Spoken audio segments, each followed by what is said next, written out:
तो दोस्तों इंटर का ऑफिशियल आंसर की जारी हो चुका है। ऐसे तो नोटिफिकेशन कल ही आया था, कल मतलब 28 फरवरी को ही नोटिफिकेशन आया था, लेकिन वेबसाइट पर जो है ना लिंक एक्टिव नहीं हुआ था।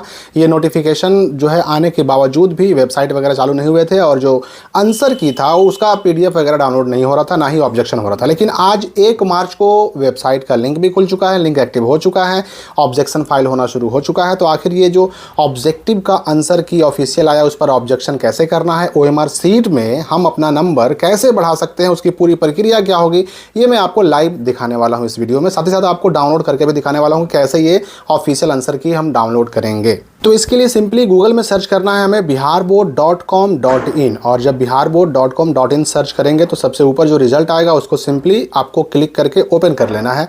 यहाँ पर आपको सबसे ऊपर ही एक पोस्ट नजर आएगा, बिहार बोर्ड 12 आंसर की 2026 कक्षा 12वीं बोर्ड परीक्षा 2026 ऑफिशियल आंसर की 100% करेक्ट। ये वाला लिंक आपको खोल लेना है। यहाँ पर आप आइएगा तो आपको सारे जो है ना सब्जेक्ट्स के PDF ऑफिशियल आंसर की डाउनलोड करने के ऑप्शन मिलेंगे।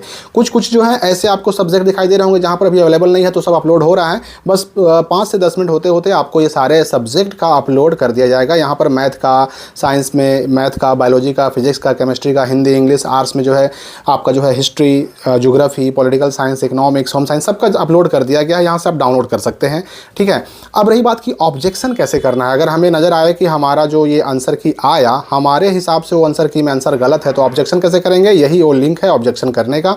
सिंपली इस पर जब क्लिक कीजिएगा ना तो आपके सामने ऑब्जेक्शन का वेबसाइट खुलेगा, बिहार बोर्ड का ऑफिशियल वेबसाइट। यहाँ पर सिंपली आपको क्या करना है, तो अपना रोल कोड डाल देना है 5 अंकों का, और उसके बाद डालना है आपको अपना रोल नंबर जो कि 8 अंकों का होना चाहिए। फिर लॉगिन पर आपको क्लिक कर देना होगा। लॉगिन पर क्लिक कीजिएगा तो आपका यहाँ पर नाम खुल जाएगा और नीचे डिटेल्स खुल जाएंगे। उसके बाद आंसर की दिखाई देगा, और यहाँ पर आपको देखना है कि आंसर की जो दिखाई दे रहा है उसमें हमें किस सब्जेक्ट में ऑब्जेक्शन करना है। यहाँ पर सब्जेक्ट सेलेक्ट करना होगा।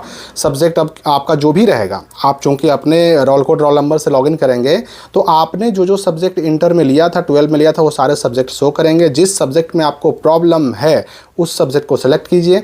सेलेक्ट करने के बाद यहाँ आपको उस सब्जेक्ट का सारा आंसर की जो है दिखाई देगा। यहाँ से भी आप चाहें तो डाउनलोड पर क्लिक करके उसका PDF डाउनलोड कर सकते हैं। और उसके बाद नीचे आइएगा तो आपको नज़र आएगा कि ठीक है बायोलॉजी में आपको प्रॉब्लम है, तो क्वेश्चन का जो आपको सेट मिला था एग्जाम में, बायोलॉजी में क्या मिला था, ABCDEF ये सब है ना, कौन सा सेट मिला था ये आपको सेट पहले जो है चुनना होगा। चलिए हमने A सेट चुन लिया। अब उसके बाद A सेट में कौन सा क्वेश्चन नंबर में प्रॉब्लम है। बायोलॉजी में चूंकि 70 क्वेश्चन रहते हैं तो 70 में से जो भी क्वेश्चन नंबर में प्रॉब्लम आ रही कि 20 में प्रॉब्लम है, 20 हमने सेलेक्ट कर लिया। अब 20 सेलेक्ट करने के बाद यहाँ पर खुलेगा क्या, तो आपको प्रॉब्लम क्या है, उसमें क्या है समस्या। तो अब अगर किसी ब्राउज़र में आपको अगर इस तरह से नहीं खुल रहा हो तो आप क्या करें कि इसका वेब वर्जन ऑन कर लें। आप चाहें इसका डेस्कटॉप वेबसाइट ऑन कर लें। डेस्कटॉप वेबसाइट ऑन कर लेंगे ना तो उसमें बड़ी आसानी से आप ऑब्जेक्शन फाइल कर पाएंगे। और नॉर्मली जो है ना मोबाइल वेबसाइट में पूरा फुल फ्लेज या वेबसाइट काम नहीं करता है। जैसे यहाँ खुल गया, यहाँ पर फिर से हम बायोलॉजी सेलेक्ट कर लेते हैं। बायोलॉजी सेलेक्ट करने के बाद हम यहाँ पर सेट सेलेक्ट कर लेते हैं अपना। उसके बाद क्वेश्चन नंबर सेलेक्ट कर लेते हैं।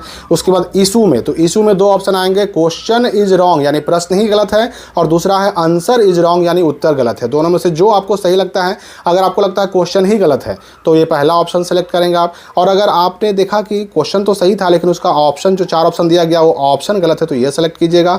और उसके बाद जो करेक्ट ऑप्शन आपके हिसाब से होना चाहिए, A वहाँ दिया हुआ है लेकिन B होना चाहिए, तो ABCD जो भी सही लगता है वो चुन लीजिए। और जस्टिफिकेशन में आपको कारण डालना होगा कि भाई क्या कारण है, आप क्या इसके लिए सबूत क्या देंगे, आपने कहाँ पर देखा कि वो आंसर सही था या गलत था, वो चीज़ आपको यहाँ पर मेंशन करना होगा। या फिर अगर आप जो है क्वेश्चन इज रॉन्ग में जाइएगा तो यहाँ पर भी जस्टिफिकेशन देना पड़ेगा। उसके बाद सेव पर क्लिक कर देंगे, आपका ऑब्जेक्शन हो जाएगा फाइल। यही तरीका होता है ऑब्जेक्शन करने का।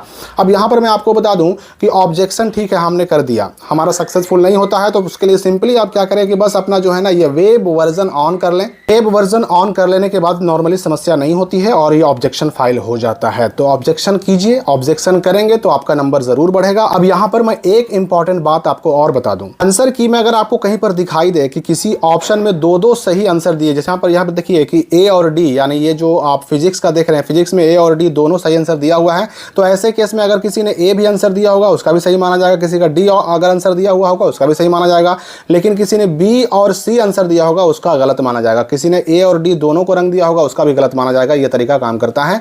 या फिर अगर किसी आप देखते हैं कि कहीं पर अगर रॉन्ग ऑप्शन लिखा हुआ है, जैसे कि बायोलॉजी का जो जारी हुआ है ना, बायोलॉजी वाला में एक जगह पर है रॉन्ग ऑप्शन, तो 64 नंबर क्वेश्चन जो यहाँ पर देख रहे हैं आप, रॉन्ग ऑप्शन आप में आपके अपने सेट में अलग अलग हो सकता है। तो ये रॉन्ग ऑप्शन का नंबर भी सबको मिलेगा, सारे बच्चों को मिलेगा, इसमें कहीं आपको टेंशन लेने की ज़रूरत नहीं है।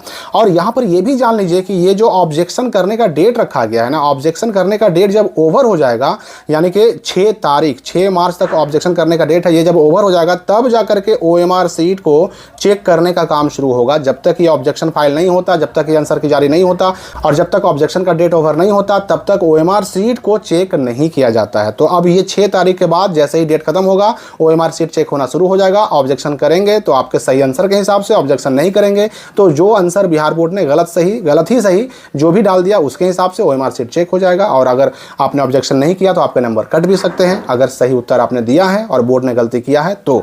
मेरे ख्याल से आप सारी बात समझ गए होंगे। फिर कोई डाउट अगर आपके मन में हो तो कमेंट में पूछ सकते हैं। हम मिलेंगे अगली वीडियो में नए अपडेट के साथ।